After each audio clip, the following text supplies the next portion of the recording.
आनंद को खाने में बड़ा ही आनंद मिलता था। वो खा खा के मोटा हो गया था। आनंद दिन भर खाने की फरमाइश करता रहता। एक दिन आनंद को इतनी तेज भूख लगी कि उसने घर के सभी सदस्यों का खाना खुद ही ख़त्म कर दिया। इस पर भाभी को बहुत गुस्सा आया और भाभी ने आनंद को घर से बाहर निकाल दिया। आनंद अब रास्ते में चलता चलता सोच रहा था, अब कैसे पेट भरेगा, अब मैं क्या करूँगा। तभी उसे कुछ साधु बाबा दिखाई दिए जो बड़े ही मोटे मोटे और स्वस्थ दिख रहे थे। आनंद ने सोचा, अरे ये तो बहुत अच्छा खाते होंगे, तभी इतने मोटे मोटे हैं। तो उसने हाथ जोड़कर साधु महात्माओं से पूछा, हे बाबा, मुझे भी यहाँ रहने की जगह दे दीजिए। यहाँ रहने के लिए मुझे क्या करना होगा। तब साधु बाबा बोले, बच्चे कुछ नहीं करना, बस तुम्हें जप करना है और भगवान जी को याद रखना है, और कुछ नहीं करना। आनंद ने कहा, ठीक है महाराज जी, मैं नाम जप करूँगा। वहीं रहने लगा। उसका समय बहुत अच्छे से बीतने लगा। फिर एक दिन आनंद देखता है कि आज तो रसोई बन ही नहीं रही। क्या बात है, आज खाना क्यों नहीं बन रहा।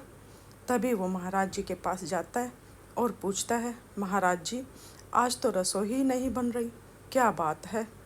महाराज जी कहते हैं, बेटा आज एकादशी है, एकादशी को सभी वैष्णव व्रत रखते हैं, सो तुम भी आज व्रत रखो।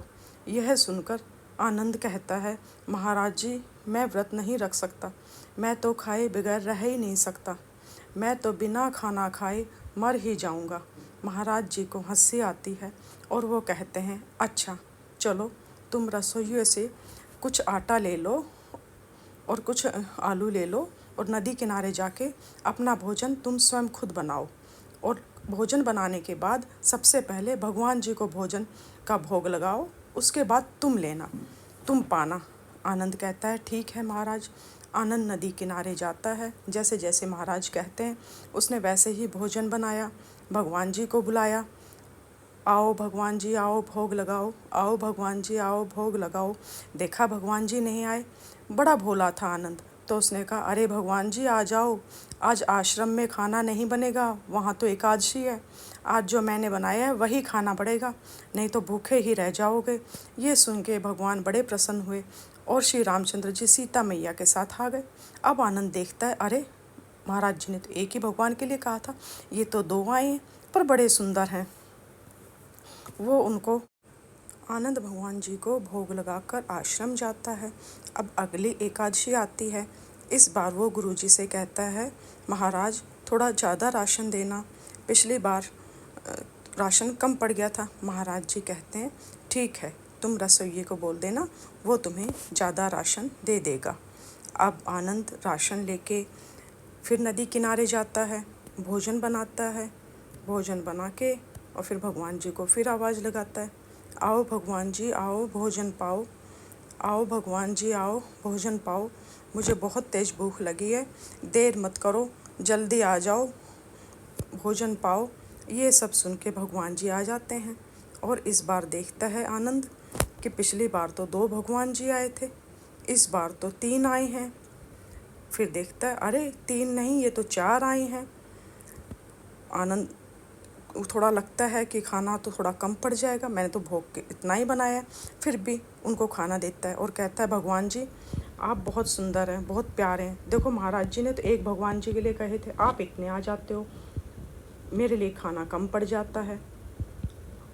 फिर अगली एकादशी आती है। आनंद महाराज जी से कहता है, महाराज जी इस बार और ज़्यादा राशन देना। महाराज जी बोलते हैं, क्यों बेटा, तुम हर बार ज़्यादा राशन क्यों मांगते हो। वो कहता, महाराज जी बहुत भगवान जी आ जाते हैं, आपने तो एक भगवान जी के लिए कहा था, वहाँ तो बहुत भगवान जी आ जाते हैं और वो उनको भोग लगाना पड़ता है, मेरे लिए बहुत कम बच जाता है। महाराज जी सोचते हैं आनंद झूठ बोल रहा है, चलो देखता हूँ ये क्या करता है।